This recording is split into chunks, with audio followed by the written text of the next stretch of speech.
Congo de la valeur, Congo de la dignité, c'est l'heure du magazine Tolobela Congo, magazine d'analyse, d'enquête, magazine de l'information présenté par Yves Luamba. Moulobelia peuple, le serviteur du peuple, selon les us coutumes. Awarakati ya plateau, todo yamba, ba ou cadre, ba candidat, todo yamba banamboka pour analyser et débattre. Nama ibatali campagne électorale. Tout comme la dernière phase. 4e semaine yango toda ko entamer le bilan de la campagne ezali ndenge nini ya ba candidat. Candidat numéro 20 ko de candidat. Candidat numéro 20 to ebina okatanga totala iba image.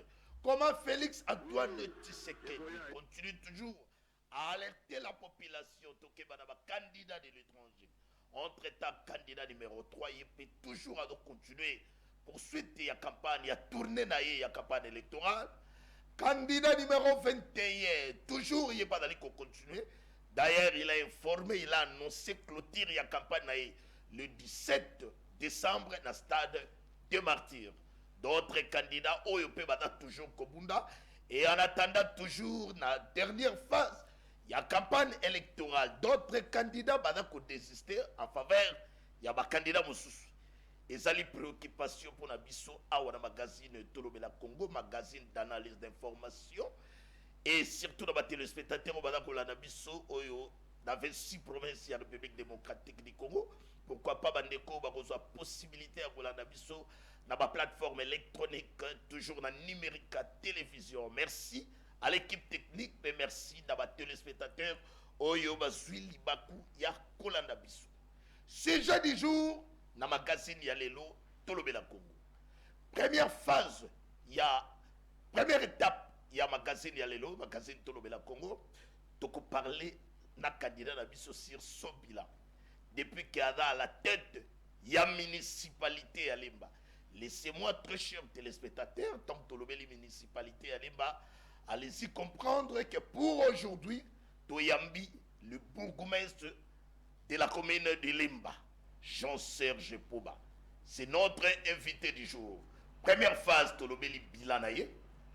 Deuxième étape, il y a magazine Tolobela Congo. Tout côté étant que directeur, il y a campagne. Il y a chef de l'État, candidat numéro 20. Na municipalité à Lemba. Petokoya Kokota Potolobela. Campagne, il y a, parce qu'il y a assimé aussi, toujours rôle aussi étant directeur, il y a campagne. Il y a candidat numéro 25 na Mouamba, Peter Kazali, et puis candidat numéro 7 na Lemba. Nous sommes dans les préoccupations. Bana Mouamba bada kolanda biso, bana Lemba bada kolanda biso awa na kati ya plateau. Tokozwa temps ya kobeta masolo tokosolo là. Pourquoi pas la troisième étape, la question qui dérange la population, ma message, ma cambonio surtout et comme il a dit biso, tant que bayokaki ke tokoyamba les premiers citoyens de la municipalité de Lemba. Vous allez censé de nous répondre. Donc, comme ils ne sont pas d'ailleurs payés, vous allez censé de nous répondre. Merci. Nous commençons déjà notre magazine du jour avec notre invité. Le premier citoyen de la municipalité de Lemba, le bourgmestre Jean-Serge Poba. Très heureux de vous recevoir pour la première fois sur ce plateau de magazine Tolobela Congo. Bonjour, monsieur Yves Luamba. L'invitation au Pessingaï pour Tolobela Congo. Naza mwana Congo, donc les essais makasi pour l'ambala liboso na koma na plateau na bino pour Tolobela Congo. Yo da mwana Taliban na mboka, mwana Congo ni babi yo da mwana Congo te, yo Taliban na mboka, ozali mwana Lemba te, comment bourgmestre ya commune na Lemba. Est-ce que tu connais dans nos vérités? Qui est Jean-Serge Poba? Jean-Serge Poba abotami na Matonge, la commune à Kalamu. Na sali école maternelle na Monseigneur Moké, école primaire na Saint-Jean-Bertimas na Kauka, na bandi secondaire na ngai na Lumumba et humanité na Tangi na Livulu, na Limo Santu. Et Limo Santu na Livulu, 3e, 4e, 5e na komi bidel général. OK. Na Limo Santu. Na Silisi, na eu diplôme d'état na Limo Santu. Na salle examen d'état na centre il y a Pico où ils sont juste à côté il y a bureau nangai. Après ça, na ke Unikin na Lemba. D'ailleurs, tant on a na 6e tu préparer examen d'état na sala maki na Home 10. na Unikin. Parce qu'il y a un va na Livulu. Juste derrière le terrain, il y a Eli Monsanto. On va vendre wana. Et puis, donc, ça la maki na Unikin. Avec les amis avec qui on a étudié. Na Eli Monsanto. Après, Tobandi Unikin, na sciences économiques. Premier graduat, Teo Komatina Souka. Nazaki, chef de promotion, premier graduat, deuxième graduat, chef de promotion, troisième graduat, chef de promotion, on a comme délégué facultaire. Donc on a commis des délégués facultaires, on a commis chargé à communication, il y a des étudiants, il y a l'université de Kinshasa. Ensemble avec, à l'époque, on était avec le Charles Moutamout, qui est ministre provincial aujourd'hui. Ah bon? Oui. Et après, Charles Moutamout et moi, on a commis auditeur dans le comité de gestion de l'université à Kinshasa. Et par la suite, ngana bimi na ke koluka kobakisa mo mayele na mboka bapaya. Mayele na bakisi pendant quelques années et puis na zongi na mboka pour na kosala mboka. Alors so batu balobi na za mwana mboka te na mwana Congo te. De père et de mère moyombe 100%. 100%. Qui est mon alemba et qui n'est pas mon alemba? Pour dans Makambo, donc vous avez connaissance more approfondie quand même, il y a combien d'alemba? Qui est mon alemba? Pour tout ça, c'est quoi en face, il y a premier citoyen. La voix autorisée. Voilà. Qui est mon alemba et qui n'est pas mon alemba?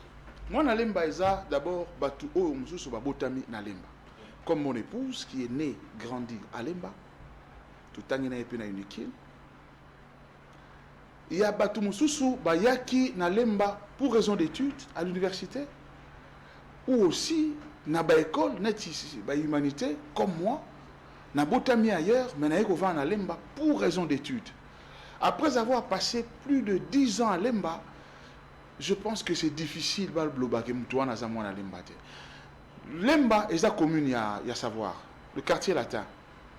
Batumingi ba botama na Lemba te mais ba yo va na Lemba après ba communauté ba ka étudiant to zaina na Lemba. Ba ye ba vandi wana, ba boti ba na bango wana et comme village na bango. Batunyo so ba va na Lemba ba lingi Lemba. Bazaba na Lemba. Et il contribue à l'épanouissement à Lemba, à la salubrité à Lemba. Il circulera tous les jours à Lemba. Bango ana bazaba na Lemba. Très bien. Vous avez des pèses? Fier de l'être. Nous sommes fiers d'appartenir à la famille où il lutta corps et âme pour la démocratie quand on a raté Mboka na biso. Ah, yo va na poto. Mais le premier citoyen, yo za na poto. Tina poto na ko ndela de pes. Tant que banda ko bunda na Belgique, tu sais que il faut président na 2011 na ba Sami Badibanga. Ezeka UDPS.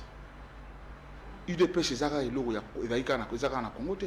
Même aujourd'hui, quoi que nous sommes au pouvoir, UDPS est implanté un peu partout.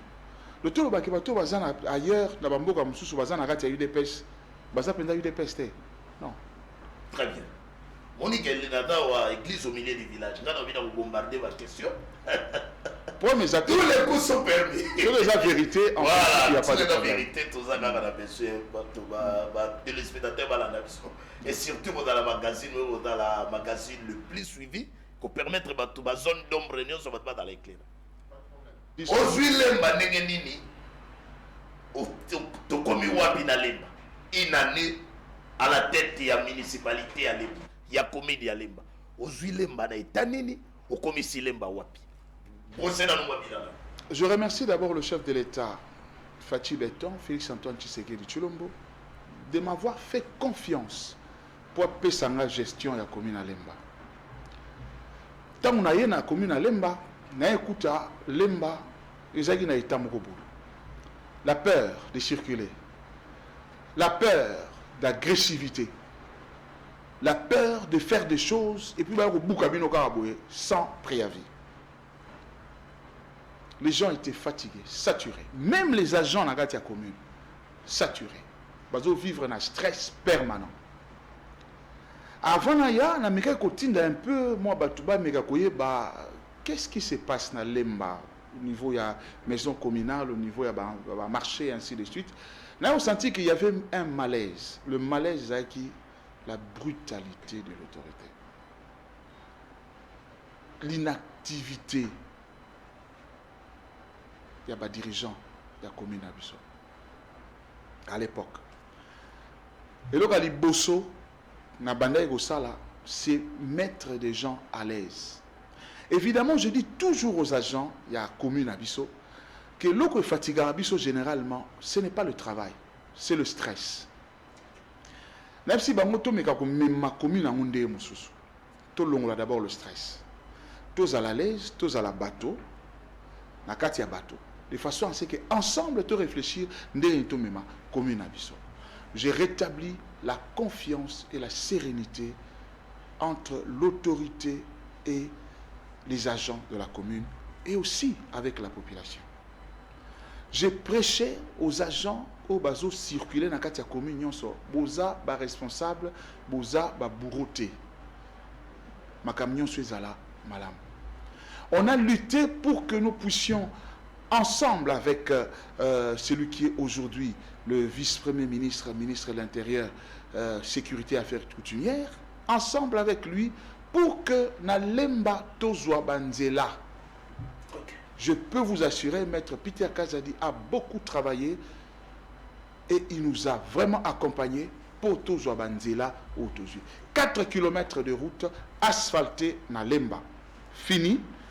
Et il y a aussi 2 km où ils sont en chantier, boulevard Salongo et autres. Il y aura encore 2 km qui vont commencer à partir. Il y a Biangala et Bimati Dibaya.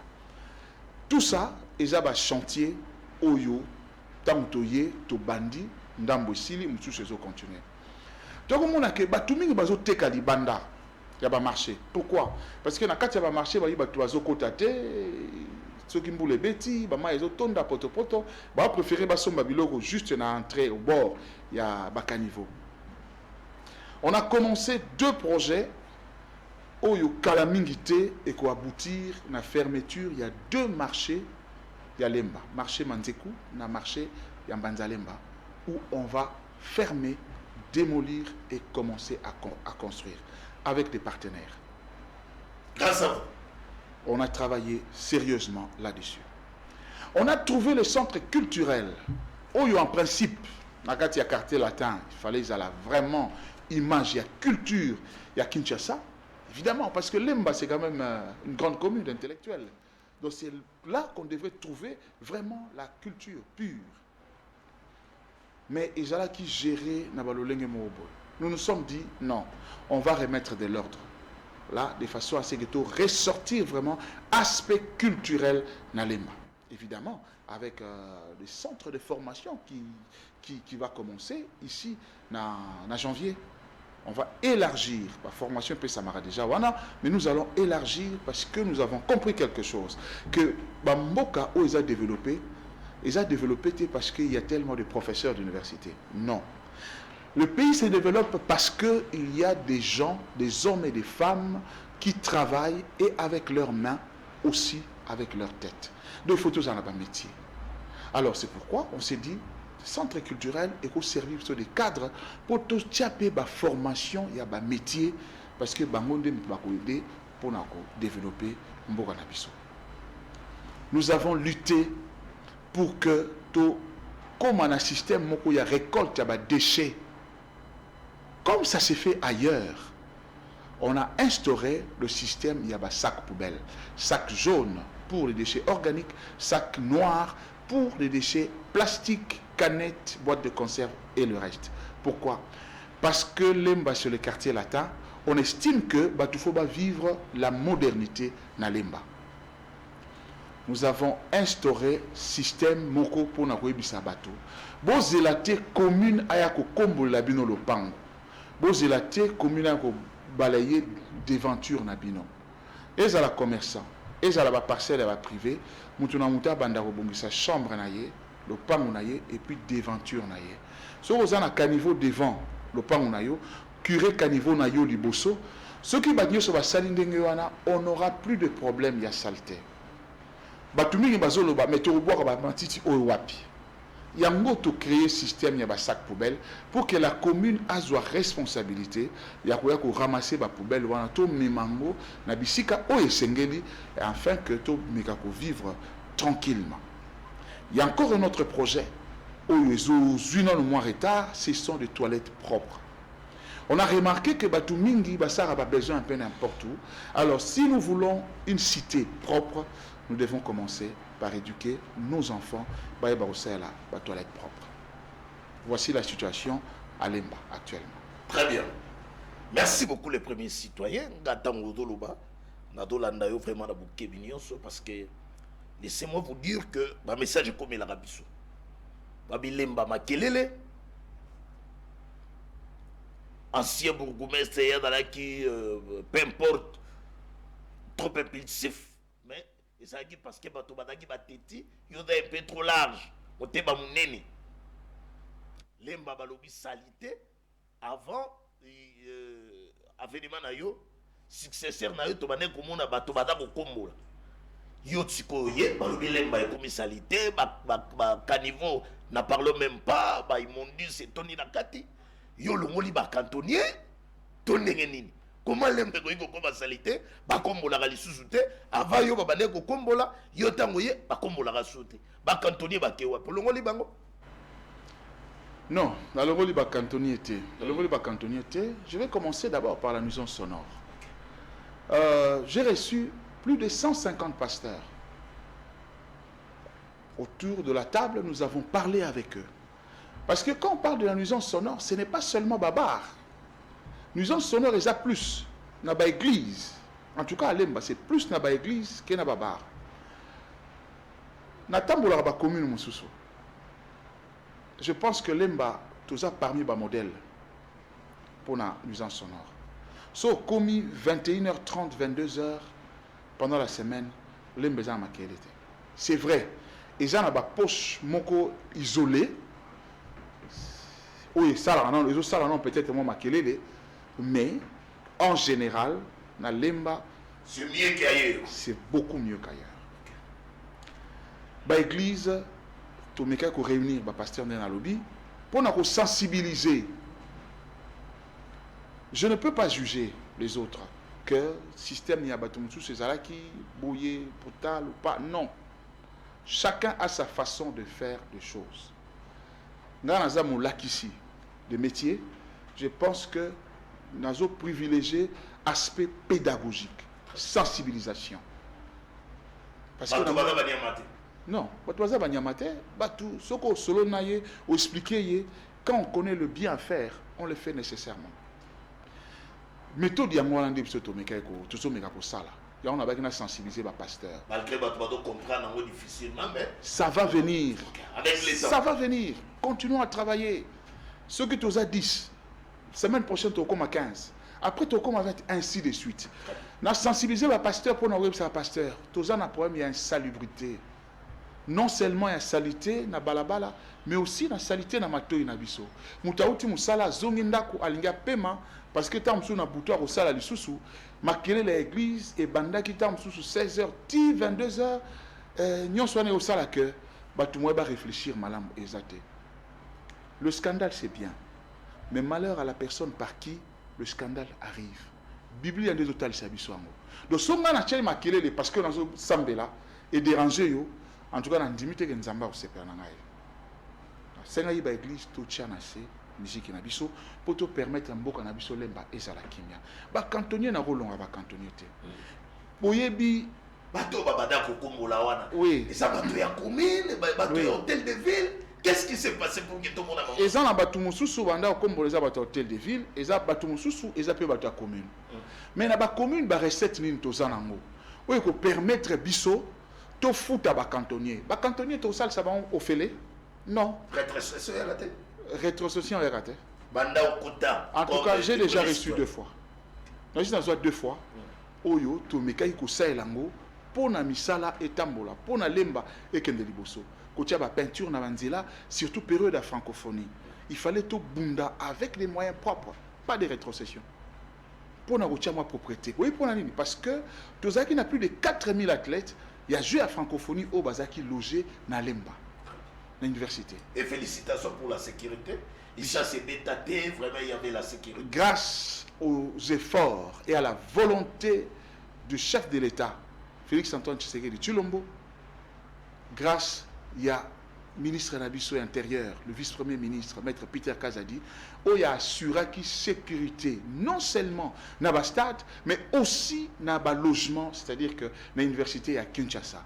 On était tous derrière la volonté du chef de l'État pour que Bamiloulouana et les Kamalamu, malgré Bayini, Bande Koluka, Mobulu et Salama, pour Mboko Nabiso et Okasoni, et Zongasima.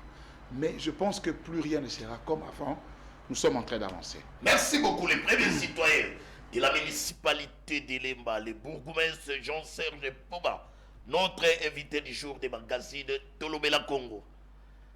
Population Ozakolanda Biso, Mituna Onyo Sobo Mitunaka, Awa, face à face avec les premiers citoyens de Lemba, à répondre.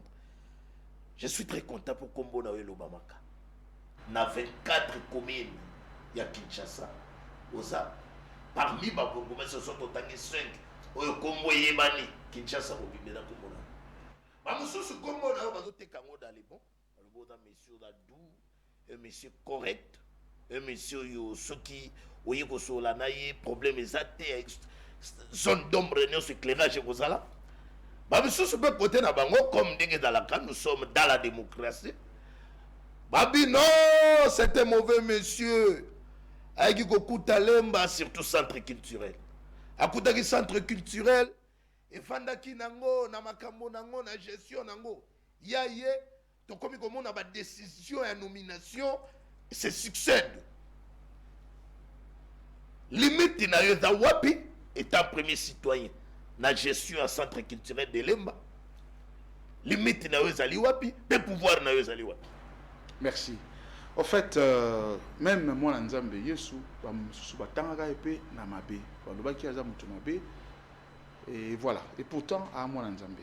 Donc, ça ne m'inquiète vraiment pas que batumsusu baloba, totanga komona ngai positivement et bamususu négativement. Ce n'est pas grave. Ce qui est important, moi je pense que ceux qui n'ont pas un miroir, il faut nous être fiers de moi-même. Et puis, Moussa Nangana Salango. Natosa d'abord a commencé par le chef de l'État, Tibeton, où il y a Pessenga occasion à Zalawana, et puis mon continent Bissoya territorial, maître Peter Kazadi, qui est le vice-premier ministre de l'Intérieur, Sécurité et Affaires coutumières. Respect aussi envers notre gouverneur qui gère la province. Centre culturel Nakutaki ba procès. Dieu merci. De gagner procès, il y a bateau Balingay Baboto Labiso, centre culturel. Officiellement, le centre culturel, c'est un bien de la commune de Lemba. Comme il y a bien la commune, il y a Lemba, création même, il y a centre culturel, c'est le bourgmestre, Toussaint Kapoto, qui a créé le centre culturel. La terme, il y a continuité. Il y a l'État. Moi, je suis le patron de la commune de Lemba, de surcroît du centre culturel. Quand je vois que la gestion n'est pas bien, je dois faire quoi? D'où? Caresser dans le sens du poil? Non. Le pays ne va pas se développer comme ça. Vous avez la limite. Vous avez tout pouvoir. Mais limite, c'est quoi? Quand on parle de limite, Ezanine. Dans le même subordination, au ligoto samo continent intérieur provincial. Non, non. Il y a un petit ordre naïe, yokoto yo télébi, ya moi tout là dans la linaïba. Limite de notre pouvoir naïo. Le centre culturel a été créé par le bourgmestre. Point. C'est au bourgmestre d'entériner la désignation des dirigeants du centre culturel. J'ai trouvé un système en place. Pour gérer le centre culturel, mes prédécesseurs ont souhaité qu'ils aient les 5 entités où ils vont diriger. C'est-à-dire les notables, les sportifs, la jeunesse, les artistes, la commune. Mais pour placer Batouana, la décision doit être entérinée par le bourgmestre, pas par le ministre de l'Intérieur provincial. Là, ils ont peut-être une incompréhension là-dessus. Entité, Pony, Batouya Sika. Les trains de marche. Les trains de marche. Et puis voilà, nous avons entériné, on a mis en place les gens. Ceux qui organisent des marches, les premiers citoyens. Bazaba ignorant. Oh, badako s'accrocher toujours na arrêté à ministre provincial et intérieur. Je pense que nous sommes dans un pays démocratique. Nous, dans l'UDPS, on a habitué à loba parce que nous sommes un peu loba depuis Kala. Et le choc des idées jaillit la lumière. Ce qui bango balingi va se manifester pour une raison X ou Y. Pourquoi on va les empêcher de manifester? Je ne vois pas de raison. Nous devons manifester parce qu'à Monika a point de vue moko. Est-ce que si on a un point de vue moko, ça veut dire que on a raison partout? Non. Je pense que Bazan a besoin d'influencer peut-être pouvoir municipal pour Bazonga dans le centre culturel. Yokamawako? C'est leur droit. Mais Yokamawaka, mais un problème na mutute. Moi je pense que en tant que gestionnaire, je dois prendre des options où ils ont malamu pour la bonne marche à commune à Bissau. Point. Sinon, si on a eu une décision à Mabé, même 15 ans plus tard, nous en avons mort parce que nous avons eu une mauvaise décision. Je pense que je suis en train de conduire la commune de Lemba comme un bon père de famille. Je parle avec tout le monde, je discute avec tout le monde, j'écoute tout le monde. Pourquoi? Seul, je ne peux pas tout faire. Ensemble, on peut aller de l'avant. Allez, merci. La régie est de moi. Maintenant, tu as la deuxième étape du magazine Tolobela Congo. Après qu'on a makambo ya bilan, ya Tata Mokonzi ya Lemba, les premiers citoyens de la municipalité ya Lemba, Fati ya Lemba ye oneto ya Mbiawa, poto solo la makambo nyoso. Ba zone d'ombre, tozwa éclairage, population, o badakolanda biso la bouche autorisée. Alubagate, mais les notes au salaire fort. Tolobite Tata Mokonzi yaka, to a besoin na yo. Tokomi presque na fin année 2023, il faut que tu aies ma nini. Et surtout, le 20 décembre, tu as une élection générale où tu vas voter président de la République, tu vas voter député national, député nationaux, députés provinciaux, tu as des conseillers municipaux. Ah, les premiers citoyens. Yaka to vanda na tobeka ko solo la tolongwe na makambo ya bilan to continue la deuxième étape. Deuxième étape ezali campagne électorale. Eko ya ba candidat. Avant to avancer, la régie aidez-moi. Tchana nos vidéos to mona visite ya ministre intérieur. Ya municipalité à Lemba où ya qui ko visiter les premiers citoyens. Ya municipalité à Lemba. Ministre intérieur Peter Kazadi. On suit la vidéo et les commentaires après. Yo kuluna okomeka la période électorale oyo okokuta maître Peter Kazadi Kakonde ministre intérieur et sécurité na nzela na yo. Yango avant tout akitaki na commune ya Lemba question ya kotambola na ba poincho nyoso koyeba esika bakuluna bayaka kosala désordre akoti na balabala oyo atamboli makolo ba papa pe ba maman ba mona maître Peter Kazadi Kakonde charge à sécurité kokola bazali kosolola na papa Peter koto tozali bien mais comme insécurité ndezali ko déranger biso yepe alobi akola la pongite lusi likola lisu ayebisi bakoko o ba mama bozala calme ndenge na kitiboye ba point chaud nyose kozala sécurité atamboli ensemble na numéro 1 à la police à ville province à Kinshasa, le général Blaise Kilimbalimba accompagné na Bougoumesi à commune à Lemba de partout ba jeune ba papa tangu ba mona kikaka maître Peter Kazadi Kakonde ba hésiter à quitter neti jeune o aye maître Peter tozali ba jeune mais na quoi o ba kuluna ba utaka ngaba de partout ko déranger biso mais mode na sera bango sur place apesi bango ba numéro soki ka bomoni likambo ya sécurité avant bobenga la police bobeninga atamboli inde la frontière ya souciati oyo akiti akomi papa awa ndenge nini atuni bango pe situation ezali calme ba police msu bazawo bakelia alungwe wana akomi na frontière ya commune ya Ngaba Pelemba esika kutaki ba officier mibale avani na voilà, nous sommes de retour. Les premiers citoyens de la municipalité de Lemba, les bourgmestres Jean-Serge Poba, avec le ministre de l'Intérieur Peter Kazadi, qui est aussi candidat na district ya Mouamba, numéro 27, numéro 7 na provincial na commune ya Lemba. Vous mon affiche. Avant de côté na basolo campagne, visite. Le premier citoyen qui a eu sa tina ya visite, il y a Mokonzi ya intérieur, Peter Kazadi, la municipalité à Lemba, et ça li pona nini pona kubangisa banguna, et ça li pona cible moko bazali, pourquoi poni kaka commune ya Lemba? Éclairage. Le vice-premier ministre, ministre de l'Intérieur, Sécurité et Affaires coutumières, Aza, chef de sécurité.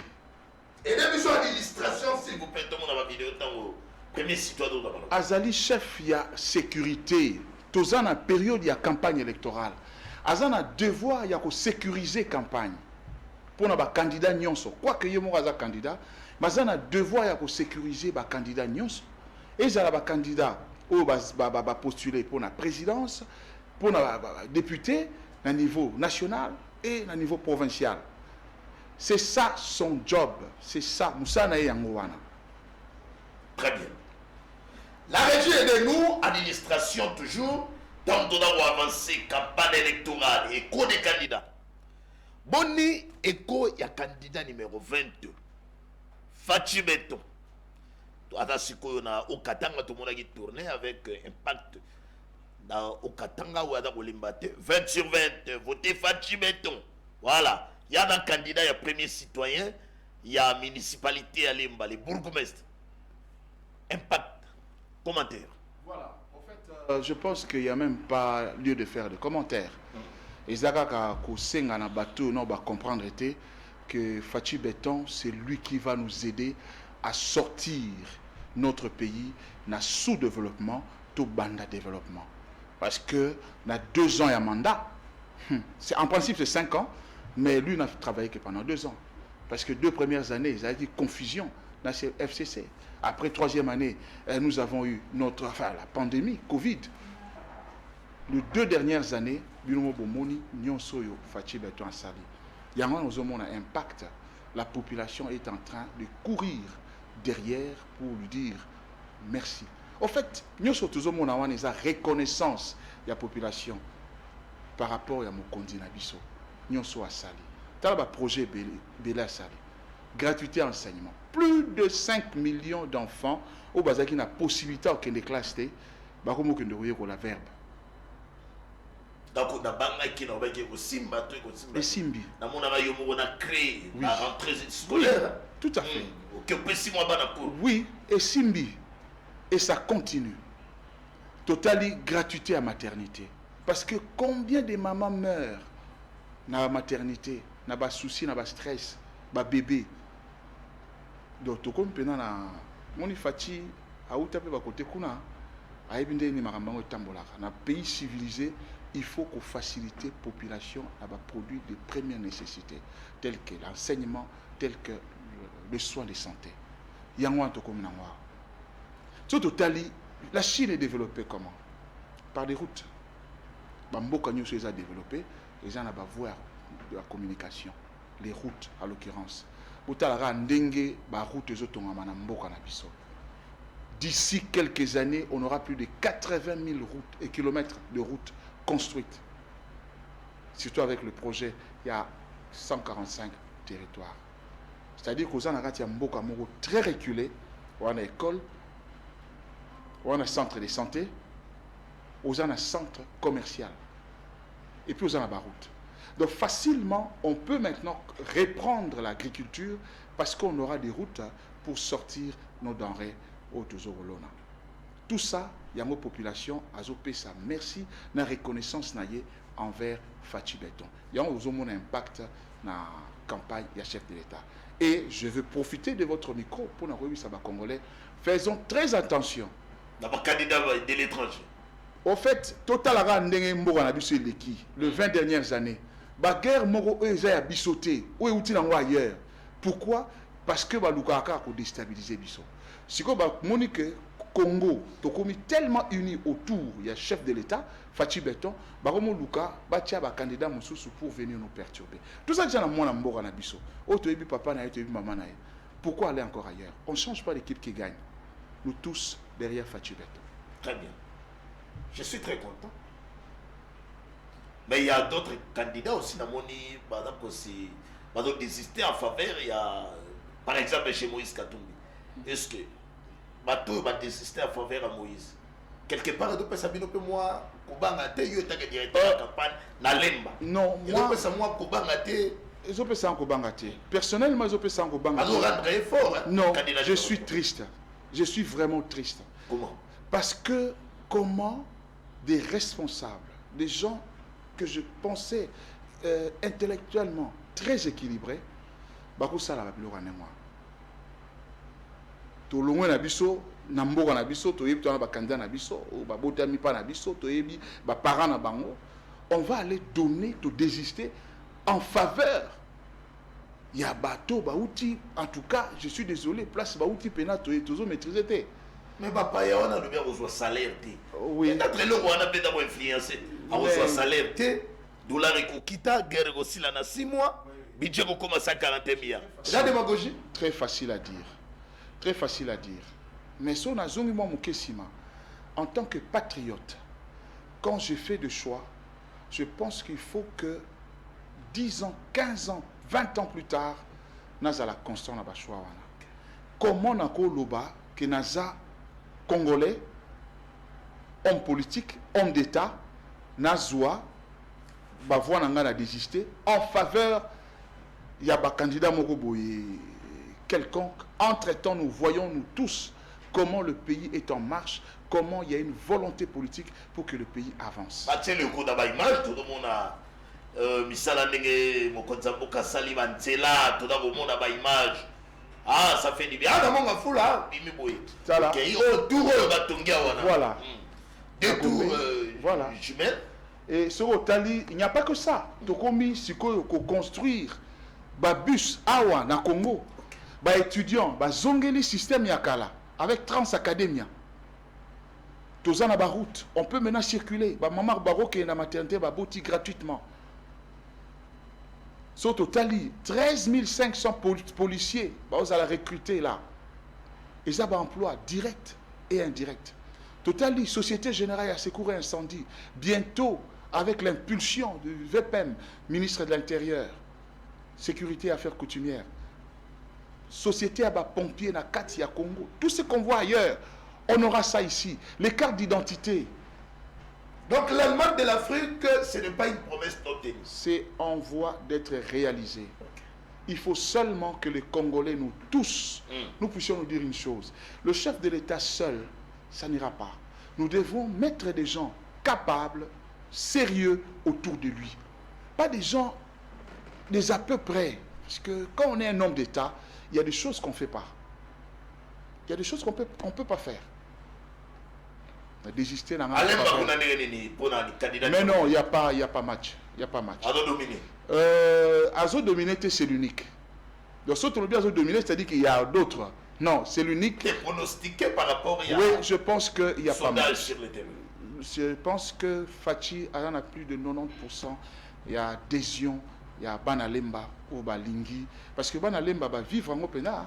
Va vivre Opena développement, va route, et problème à courant, toujours réduire. Quand Kabila, et qui sera bientôt électrifié dans de très bonnes conditions, je pense qu'il n'y a pas match. Tout le monde à Lemba est bien convaincu que Fachi Beton ou rien. Le premier citoyen. Allez, rapidement, aidez-moi avec la fiche. Il y a candidat numéro 25 dans Moamba. Et 7 na commune ya Lemba. Peter Kazali. Aidez-moi, tout le monde affiche et directement, tu as dans l'image, ce qui s'est passé dans la foire internationale de Kinshasa. La fikin, tout le monde a nous impact, ça a dit population, comment n'est-ce pas partout pour Koyamba. Lancement de la campagne, il y a candidat numéro 25 dans Moamba. Peter Kazali, dans même les compagnons des gens, Serge Pouba. Alors, on va présent, dans mon qui n'est refoulé. Ah, la fille, la foi. Oui. Fille qui n'est refoulé. Oui. Voilà. En fait, quel est le secret? Tobandagi le 19, avec lancement de la campagne, il y a chef de l'État. Maître Peter Kazadi n'était pas pressé, occupé par le travail pour la sécurité de notre pays. C'est seulement dimanche qu'il s'est dit, ok, je vais réunir le mien, les gens qui m'aiment, pour Namiraboïb Sabango, plan nangai, il y a campagne. Yango wana bimaki, a talisi na batu nyonso, et loko ya lingi ko sala, pour na soki to pesiye mandat ya sika. Les premiers citoyens, bateau yo balandi nini, talanan, fulo yo nyonso. Full oyo. Yo no détenir secret, yo ne mo konzalema. Balandi nini fulo yo nyonso. En 7 mois, Maître Peter Kazadi a bandi projet ya rezoba carte d'identité. Ça fait combien de décennies na Congo tu as une carte d'identité? En 7 mois, Maître Peter Kazadi a fungoli brèche pour un problème effectif de la police. 13 500 policiers engagés. Donc, il y a une possibilité de côté la police et servir la nation. En 7 mois, le VPM a initié une structure aussi importante dans la société civilisée, les pompiers. En 7 mois, Koulouna, Toya, délinquance et Kiti. En 7 mois, a prouvé la vidéo, s'il vous plaît.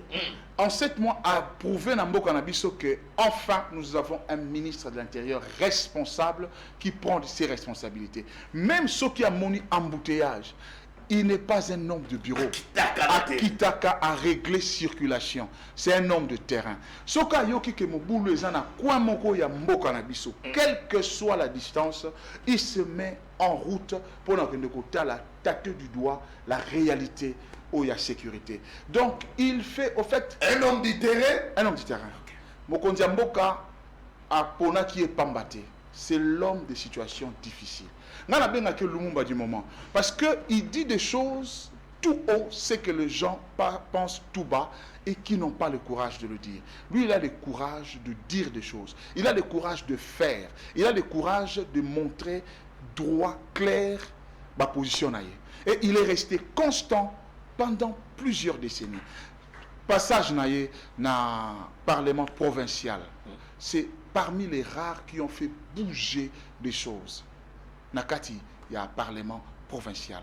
Pour nous zongisa makambo, il y a Moïbi et Kende Musika et puis Batinyo Sobazonga Nanzela. Mais pas trop de bruit. Makelele salemaki hein. Makelele et salemaki, mais peut-être biso to mona na biso to landagité. Mais c'est parmi les rares, c'est prouvé. So mon papa mokonzi a pessier confiance pour l'intérieur. Et Zapambate. D'ailleurs, les preuves sont là. Merci. Nous sommes à la fin. Gros plan. Gros plan. Donnez-moi gros plan. Et sans la gros plan, on a invité la mission. Les premiers citoyens de la municipalité de Lemba, le bourgmestre Jean-Serge Beau, face à la population, et ça va résoudre, fidéliser solo la population pour que le 20 décembre, tout que nous formaliser. Et puis déjà numéro 25 à déjà élu. Comme on a foule ya bateau ndenge madame Olandaye. Tu as dit que Peter Kazada député national, c'est déjà un acquis, un ticket gagnant. Na national na Mouamba et puis na provincial na Lemba. On a tout le bâti a un impact de population la nagaye, a zo battre campagne à l'américaine na mona mutu kamo vena kotambola wana bongana bien oh là là là là. Makamoto tskala to mona yango tebe. Je suis très content. La population d'accord na la choix na Peter Kazadi candidat numéro 25 na Moamba et puis 7 na municipalité na commune ya Lemba. Prends ton temps pour fidéliser. Bato bakolanda biso ba que nous formaliser mokolo le 20 choix Fachi Bete puis choix Peter Kazadi nde ya moto chité na magazine Tolobela. Au Lembaltec en particulier et na bana Kinshasa en général, bana Congo, Mobimba, tous un choix, il y a aussi la thé. Le seul choix que nous devons faire, c'est de continuer l'élan qui est en marche pour le développement de notre pays. Avec Fachi Beton, Pour les intimes, Félix Antoine Tshisekedi Tshilombo, le chef de l'État.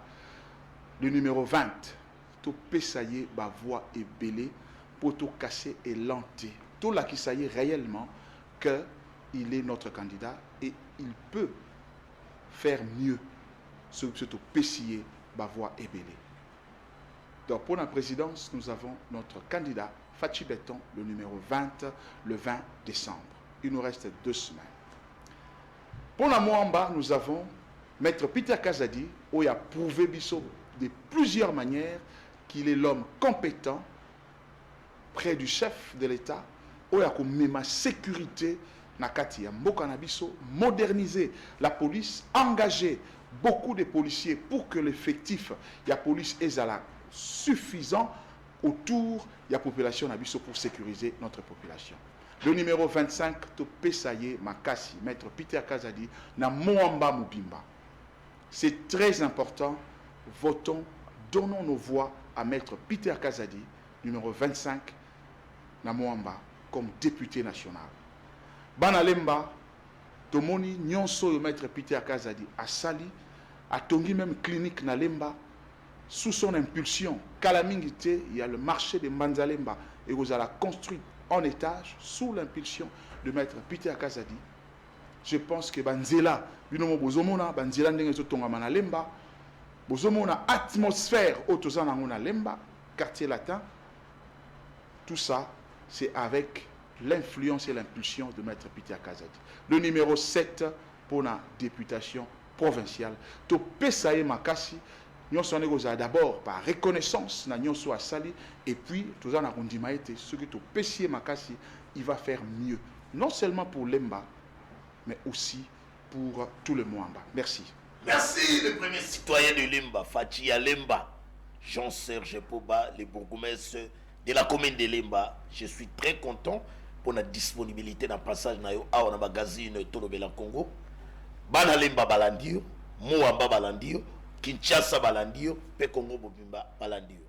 Magazine Tolobela Congo est collé 4 pour que la population va comprendre les grands messages et invités du jour. Les bourgmestres de la commune de Lemba, où il y a qui a poto brosser bilan naïe. Tokota na masolo ya campagne électorale et surtout les tickets gagnés à la présidentielle. Numéro 20, Moamba, numéro 25, La Lemba, numéro 7, Peter Kazadi, le ticket gagnant. C'est par ici que nous mettons fait pour aujourd'hui. Bonne suite des programmes sur Numérica Télévision. Merci.